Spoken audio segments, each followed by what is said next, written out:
So what does the future of the currently proposed gun buyback program look like for Canadian taxpayers? Well, joining us now is Aaron Wudrick, Federal Director of the Canadian Taxpayers Federation. Welcome back to Forum Daily, Mr. Wudrick. Thank you for having me. So let's start off by discussing this gun buyback program. How will it work according to officials?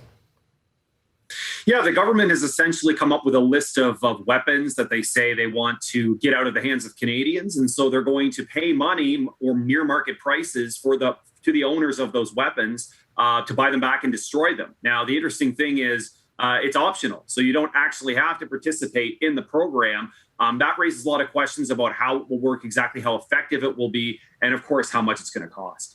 And as mentioned, this isn't the first time a gun buyback program was introduced. I want to go back to Jean Chrétien's gun buyback program. How did it all pan out, and how does it compare to the currently proposed buyback program?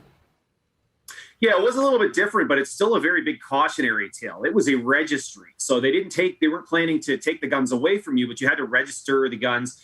Obviously, it's become very infamous. It was originally supposed to cost $2 million. It ended up costing $2 billion. That's 1,000 times more than they had promised it cost. And that's exactly the reason groups like ours are very concerned about this new proposal, because what the government says it's going to cost rarely ends up resembling what the actual cost to taxpayers is.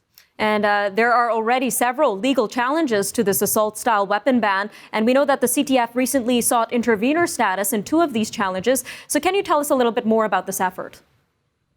Yeah, there are actually a number of challenges. We've decided to try and participate in 2 of them. And the reason is that we think there were some procedural issues here. For example, there was no vote in Parliament on these new regulations. And of course, we're very concerned about the costs. We think it's an ill-advised policy. And of course, everyone is against gun crime and violence. But we think that this is not a very effective way to do it that could potentially be very expensive in the process.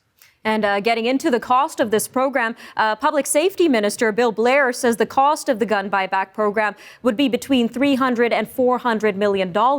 But considering the last buyback program we had, how likely will this estimate balloon to a much higher number?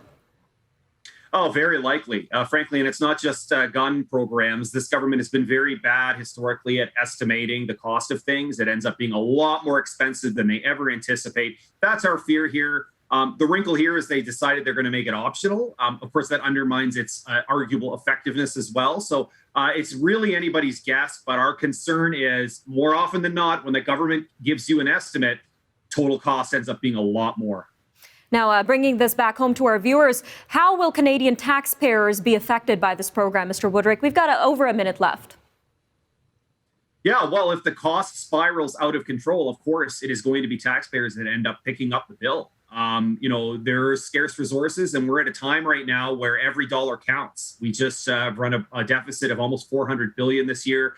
The government needs to find cost-effective ways to do things, and spending money on a optional gun ban and buyback program that won't really do anything to address crime, but could potentially cost a lot of money, seems like a bad deal all around.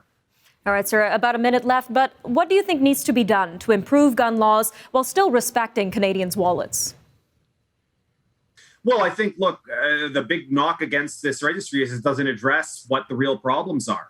People are rightly concerned about gun violence and crime, and no one wants any of that in their communities. But what we do know is that most of those crimes are not committed by the types of people and the legal registered weapons that Canadians already have. They are done by criminals. That it's committed by people who have weapons that are illegal and that have been smuggled in. So if we really want to address the problem, the focus really needs to be on criminal activity, on smuggling and tackling gang activity, rather than just trying to find a way to take guns out of the hands of legal, law-abiding citizens.